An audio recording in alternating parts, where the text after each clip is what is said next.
Hello again, I'm Wendy. Today we're going to be doing some dry brush work and I'm practicing.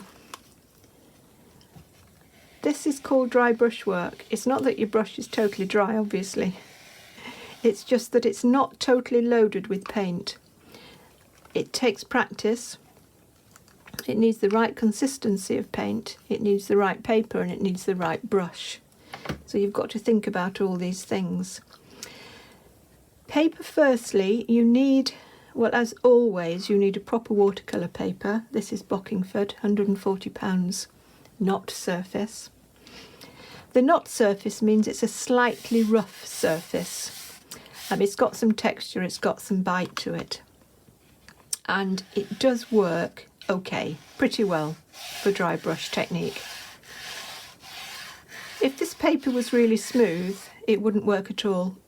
The dry brush is this sort of broken brush stroke, and it's happening because the paint is hitting and missing the indentations on the paper. If there were no indentations there and it was perfectly smooth, it wouldn't happen. If I put more water with this paint, this is what would happen. And that's just a regular wash, a regular brush stroke.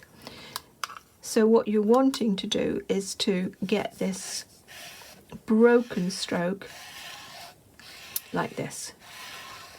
You can have the paint fairly runny, it's just a question of practicing. I think one of the most important things as well is how you hold the brush when you're doing it. The bristles of the brush have got to be really horizontal. That was too wet, you see, really horizontal to the paper. Do you see I'm using the whole of the bristles to get that effect? And it takes practice. And if I'm painting a picture when I need to have this effect, maybe quite often it's used for like ripples on water where the sun's catching, I would practice first on a bit of paper before I went on to my pictures. So we've got a bit of practice paper here, and I'll mix up a little bit more of the blue. Just knocking about with a bit of brown, that's all. Otherwise I find ultramarine a little bit garish. It's runny, it's not too stiff, but I am noticing you don't realise how you paint until you do it. You can't explain it until you're actually doing it. I am taking a bit off the brush, so it's not totally loaded. And if I wanted to get this effect on a painting, I would first of all have a look and see how it's working on here. Not too much, you're going to use all your paint, but that's looking about right. And then you can go on to your painting. Now what we're going to be using this stroke for today is for doing grasses. And instead of going horizontally like this, I'm going to do the brush strokes the way the grasses are growing. But I'm going to keep the bristles of the brush horizontal again to the paper. This is what we're aiming for, this sort of effect. This is working quite nicely. You can see that the blades of grass are separated. Now you can imagine how long that would take if you were using a small brush or a rigger brush. It would take you forever. So it's a really quick, expressive, loose technique for doing grasses. You could add something a bit darker to the base as well, like that. So in the tutorial today we're going to be looking at painting grasses like this, doing one or two little pictures. I'm just looking at this now. Sometimes it gets sometimes it might get a bit too blocky. You might not want it quite as blocky. And some of you may know this already, but what you can do is you can use the side of a credit card, the side of a bit of plastic, or your fingernail, and I tend to use my fingernail, and you can pull through that when it's the right dryness to break up the blockiness and give you some more lines going through it. What I'll also be doing is when these are dry, when these blades of grass are dry, is taking a rigger, doing the strokes the way the grasses are growing. You can then put some additional ones in with your rigger. You don't need too many because you've done all the hard work already with your round brush on its side, but you can put a few more in. And you know, you can do the sort of grasses that sort of go like that, whoops, like that in there as well. You know, so you can have some different shapes going on. It's quite a nice technique. I will be using quite a lot of green today, and for those of you that may be struggling a little bit with greens, I've recently put out a video on mixing greens. I'll put a link in the description box below and you might find that helpful. I won't talk an awful lot about mixing greens today. Just to say, the blue I shall use most of the time as the base for the greens is Prussian blue, and I'll be using that mainly with the yellow, some raw sienna and the burnt sienna. I'm going to do a little demonstration painting of some grasses with some flowers peeking through, something along these lines here. And here's another one. I quite like the colours. I quite like these purpley colours with the yellow, so I think I'm going to stick with those, but make the flowers a little bit smaller. This should demonstrate quite nicely the dry brush technique, I think. So I've done a preliminary drawing, a few strokes, a few pencil lines, just to sort of keep the composition as I want it, because I would like some taller grasses coming out here with the smaller grasses here and the flowers peeking through. So we've got a sort of a diagonal coming across, which I think will work quite nicely. I'm not going to put any fence posts or anything in there. This is one little one I did with a fence post. So you've always got that option if you wanted to. And we'll see what we get here. I'm going to start off putting some yellow down here and some purple for the sky. I'm using a fairly big brush. I think it's about I think it may be a 10, possibly an 8. It's rubbed off. And we'll mix up some yellow. It's lemon yellow, or a very light yellow, because this is going to sort of stand for the yellowy grasses that are at the back, and then we'll put the darker grasses on top when this is dry. So we'll get this on. I don't want it too strong. I've not stretched the paper again. I know I should. It's going to cockle, alarmingly no doubt, but it will straighten out. So perhaps make it a touch darker up here. So we've got the yellow, and the purple you can mix with any blue and red really. I'm using dioxazine violet here. It's a very strong violet. I wouldn't use it straight out of the tube unless I was going to use it really diluted, but it's quite nice. It makes a nice quick easy purple with some ultramarine. And it's a nice clean purple. I think we want something nice and clean, not too knocked back. One of my favourite purples is light red with ultramarine, but I'm not sure we want that here. We want something a little bit brighter, I think. So this is going to go on here. And again, I don't want it too dark. I want these backgrounds to be really light. And you want the purple to run into the yellow. You don't want a hard line there. So I always say you don't want it looking like a flag, you know, with all the colours separated by a long line. Let them run into each other. And maybe at the top you could add a bit more of the blue. It doesn't matter, does it? Use whatever colours you like. You just want to keep them quite pale and very wishy-washy in the background. I don't think I'd let any white show through there, but you can just add water if you like to keep it very soft. I think what I might do, I told you it was going to cockle, is to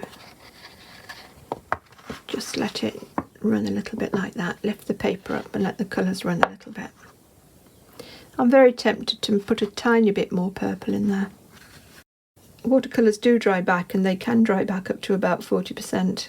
And we always forget that. I forget that. And that's why sometimes I think, oh, I wish I'd gone a little bit stronger. But I think what I'm going to do is leave it at that and let it dry. Be very patient and let it dry. So I've mixed up a green, sort of a mid-toned, springy sort of green. And I'm going to just test out this green on a piece of scrap before I start. And then I'm hopefully going to get some nice separation of the strokes. So we're putting on this first lot of grasses here, using the brush horizontally.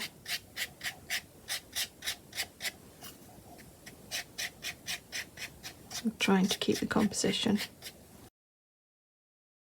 I'm going to be taller up here, and down here they're going to be a bit shorter, aren't they? Now I'm hoping I've got this darker green about right.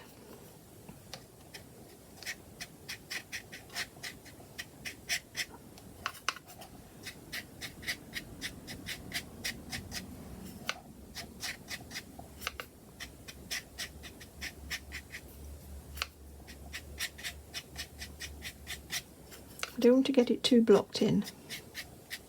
I think this is looking okay. Whoops, that's a bit thick. Never mind, it'll be alright. Don't panic, don't panic, it'll be fine. I think what I'm going to do is add a suggestion of some browns in there with a little bit of burnt sienna. Otherwise, I think the greens can look very, very cold. Just a suggestion of some, there would be warmth in there. Just a tiny bit coming in. I think it might make all the difference.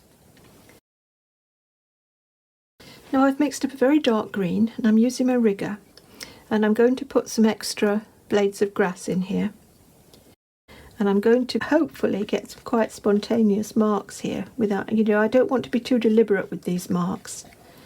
We want some spontaneity in the picture. We don't want it too tidy either, because grasses don't grow tidily, they grow all over the place.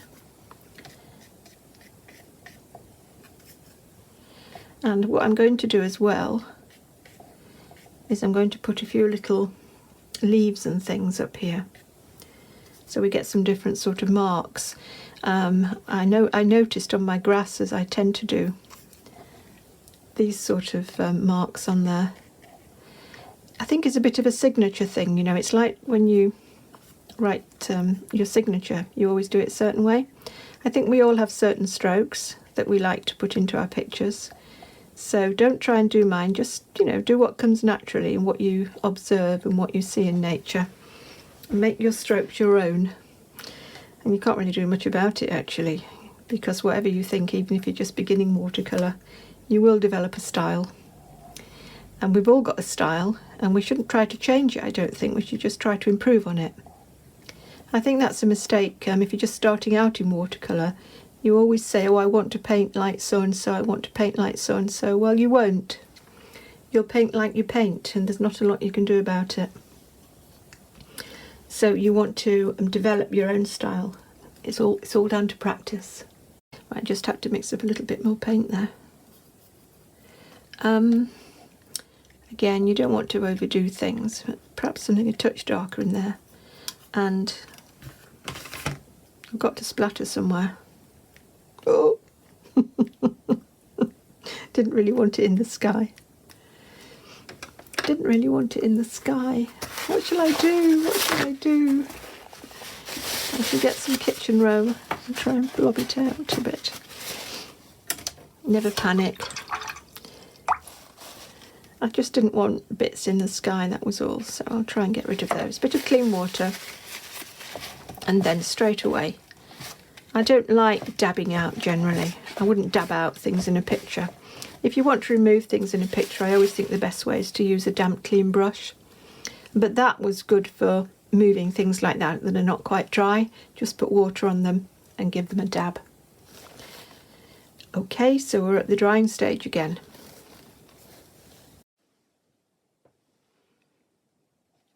Okay, so everything is dry, so we rub off the masking.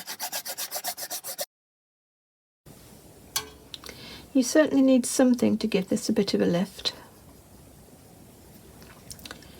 What do we think? Violet? Yes, cobalt violet. That's quite nice with the purple, isn't it? Maybe leave a bit of yellow in there. As I said, the dog roses, I was looking at them the other day. I think they've got a yellow centre and they've got white, very light violet-y leaves. So these are not necessarily dog roses, but it quite interested me looking at the colours of them.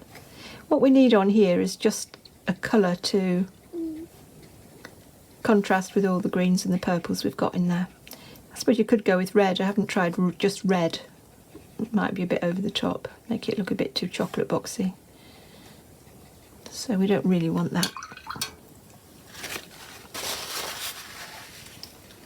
I think that's okay. I think I might go with the cobalt violet a bit stronger. This is the cobalt violet from the tube. Let me show you again. This is the cobalt violet from the tube. It's a lovely colour, and it's quite nice, neat. It seems to me a little bit, it's got a lot of oil in it. It goes quite a long way. It's artist quality. You can't get it in the Cotman. Perhaps a bit of that, you know, a bit darker in places so that they're all looking a little bit different. And maybe we'll leave a little bit of white as well. So if you have a go at this, you've got to make up your own colours, put your own colours in, see what you think is going best, suiting the colours that you've got underneath, suiting your greens the best.